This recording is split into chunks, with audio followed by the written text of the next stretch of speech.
Hello viewers, स्वागत है आप सभी का मेरे यूट्यूब चैनल स्कूल ट्यूशन गुरुजी में। आज हम बात करेंगे कार्यपत्र 51 की, जो कि 4 नवंबर के लिए जारी किया गया। ये कक्षा 10 का विज्ञान विषय का कार्यपत्रक है। यहाँ बच्चे अपना नाम लिखेंगे और ये अपने कक्षा अध्यापक का नाम लिखेंगे। हमारा पाठ चल रहा है आनुवंशिकता एवं जैव विकास, और इसमें पढ़ रहे हैं हम मेंडल के बारे में। तो मेंडल के बारे में हमने जाना कि मेंडल ने किस तरीके से मटर के पौधों पर अपने एक्सपेरिमेंट किए और अलग अलग आनुवंशिकता के सिद्धांतों को जन्म दिया। आज हम उसी के बारे में, उसके सिद्धांतों के बारे में पढ़ेंगे बच्चों।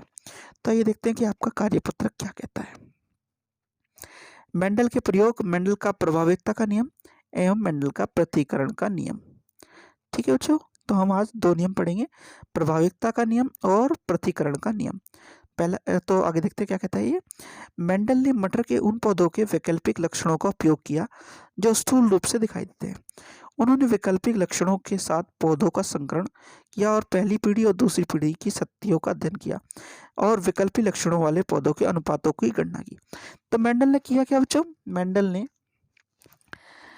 पौधों में जो लक्षण आसानी से दिखते हैं, पहली चीज तो उसे दिखा, और फिर उसे पहली पीढ़ी और दूसरी पीढ़ी में कैसे वो उभर करके आते हैं, इन लक्षणों के बारे में अध्ययन किया और उसी के अनुसार पौधों का अनुपात की गणना की बच्चों।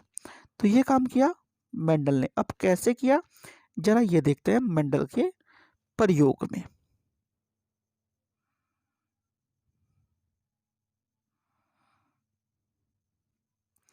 मेंडल का प्रयोग। मेंडल ने सावधानीपूर्वक कुछ परीक्षण किए। वह आनुवांशिकता अथवा माता पिता के गुण उनके वंशज तक कैसे पहुंचते हैं, इस रहस्य का अनावरण किया। मेंडल ने अवलोकन किया कि उसके बगीचे में लगे मटर के पौधों के गुण उनके माता पिता के गुणों का मिश्रण नहीं है।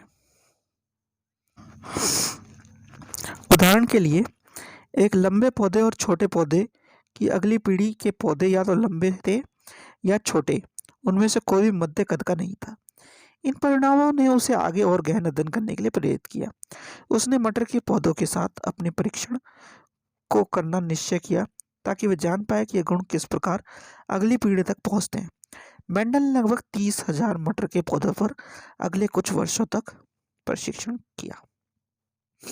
तो ये क्या कह रहा है बच्चों? ये कह रहा है कि मेंडल ने बहुत सावधानी पूर्वक परीक्षण करके आनुवंशिकता के सिद्धांतों का अध्ययन करके बनाया। ऐसा कैसे किया? उसने देखा कि माता पिता से वंशज तक उन एक जनरेशन से, यानी एक पीढ़ी से दूसरी पीढ़ी में गुण कैसे पहुंचते हैं। तो इसके लिए उसने अवलोकन किया अपने बगीचे में लगे मटर के पौधों का। तो उसने ध्यान दिया कि अगर पौधे लंबे हैं और छोटे हैं तो अगली पीढ़ी में लंबे पौधे या छोटे पौधे ही होंगे, यानी मध्यम कद के पौधे नहीं हो रहे थे। तो ऐसा क्यों हुआ? इस तरह की चीज़ों को जब उसने ध्यान से देखा और समझा और उससे प्रेरित हुआ कि इसका कारण क्या है, इस जानने के लिए, तो उसने इन गुणों को जानने के लिए परीक्षण शुरू किए। और जब उसने परीक्षण शुरू किए तो लगभग 30,000 पौधों, मटर के पौधों पर उसने कई वर्षों तक परीक्षण किया। जब परीक्षण किया उसने, तो उसी के आधार पर उसने आनुवंशिकता के नियमों को बनाया बच्चों। आगे इसका आगे देखते हैं।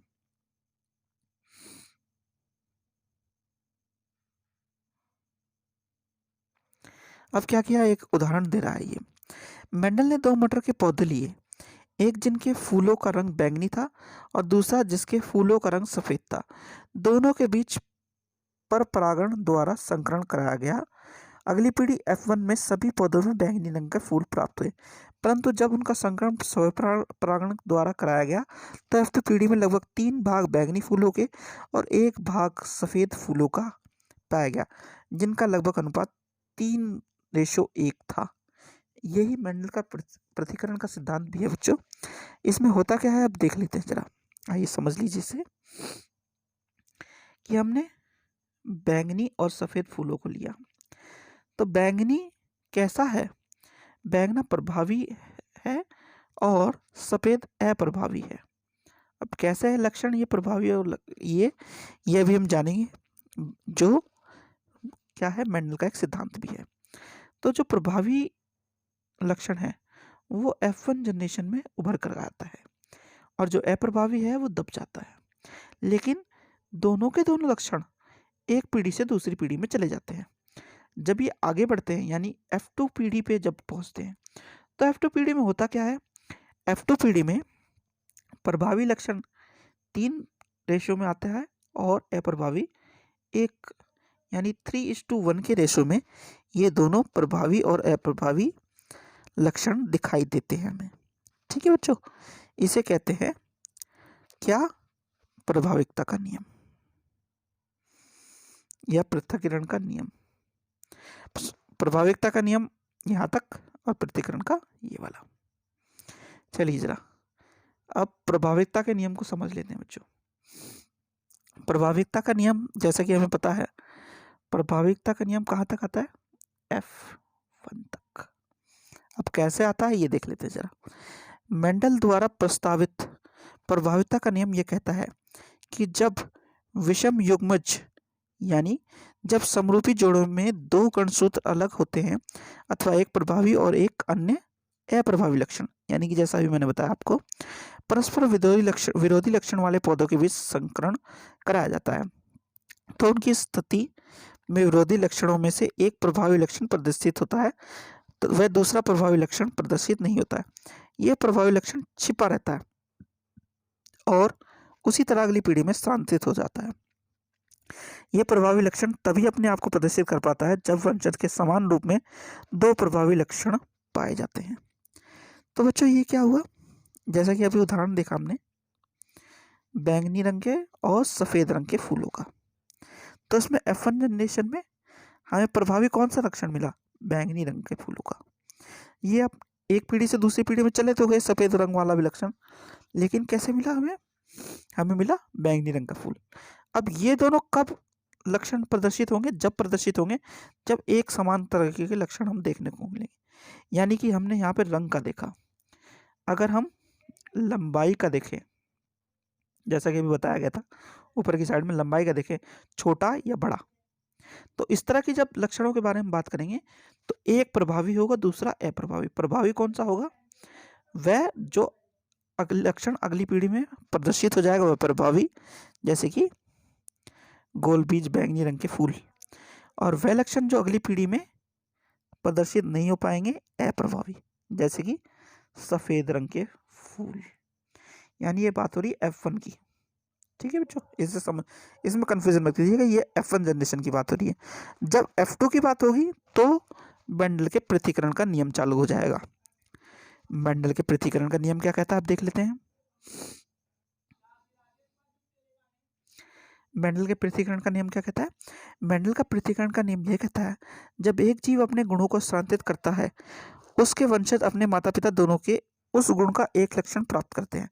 मेंडल ने यह नियम प्रतिपादित किया कि जब उसने देखा कि 2 विभिन्न लक्षणों वाले मटर के पौधों में संकरण कराया गया तो वंशज उत्पन्न हुए, उनमें केवल प्रभावी लक्षण ही प्रदर्शित हुआ और उससे अगली पीढ़ी में प्रभावी और अप्रभावी दोनों लक्षण 3:1 के जीनोटाइप में अनुपात में प्रदर्शित हुआ। यानी कि जो भी मैंने बताया, इसमें बात होती है F2 जनरेशन की। इसमें क्या हुआ? इसमें 3/1 के रेशो में प्रभावी और अप्रभावी दोनों प्रदर्शित होंगे। ठीक है, ये मेंडल का पृथक्करण का नियम होता है बच्चों। अब जरा आपके प्रश्न उत्तर देख लेते हैं। तो पहला प्रश्न है प्रभावी व अप्रभावी लक्षण क्या होते हैं? तो प्रभावी और अप्रभावी कितने तरह के लक्षण होते हैं? 2। ये है प्रभावी और अप्रभावी। प्रभावी जो F1 में शो होते हैं, अप्रभावी वो जो F1 में शो नहीं होते बच्चों। ठीक है, अगला है पृथक्करण के नियम को दिखाने के लिए एक संकर क्रॉस का चित्र बनाएं। तो अभी के लिए आप क्या कर सकते हैं? ये वाला चित्र बना सकते हैं। दूसरा क्या कर सकते हैं बच्चों? आप ऐसे ले सकते हैं इसे T जब इनमें क्रॉस कराएंगे तो आपको मिलेगा T और T, यानी कि ये F1 जनरेशन है। और F2 जनरेशन में क्या करेंगे? F2 जनरेशन के लिए आपको ये करना पड़ेगा T। जब इन्हें क्रॉस करेंगे तो आपको मिलेगा ये।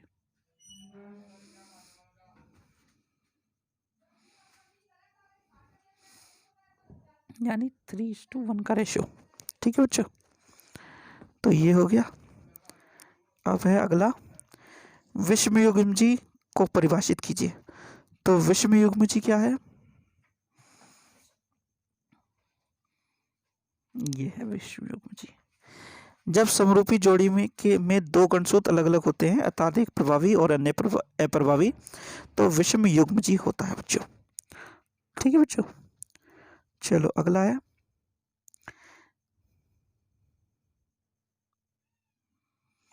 एक लक्षण वंशानुगत तो हो सकता है परंतु व्यक्त नहीं, इस कथन की पुष्टि कीजिए। तो ऐसा किस लिए होता है? अभी हमने देखा कि लक्षण कैसे होते हैं, प्रभावी और अप्रभावी। तो प्रभावी लक्षण आसानी से प्रदर्शित होता है अगर कंपेयर करें हम अप्रभावी के। तो वंशनागत लक्षण व्यक्त नहीं हुआ क्योंकि वो अप्रभावी था F1 में। ठीक है बच्चों, तो बच्चों ये बात हुई आपकी वर्कशीट की और आपकी वीडियो की। यहाँ पे आपकी वीडियो और वर्कशीट दोनों खत्म होती है। आशा करता हूँ आपको वीडियो अच्छी लगी होगी। अगर आपको वीडियो अच्छी लगी है तो चैनल को सब्सक्राइब करें, वीडियो को लाइक करें, शेयर करें। Thank you.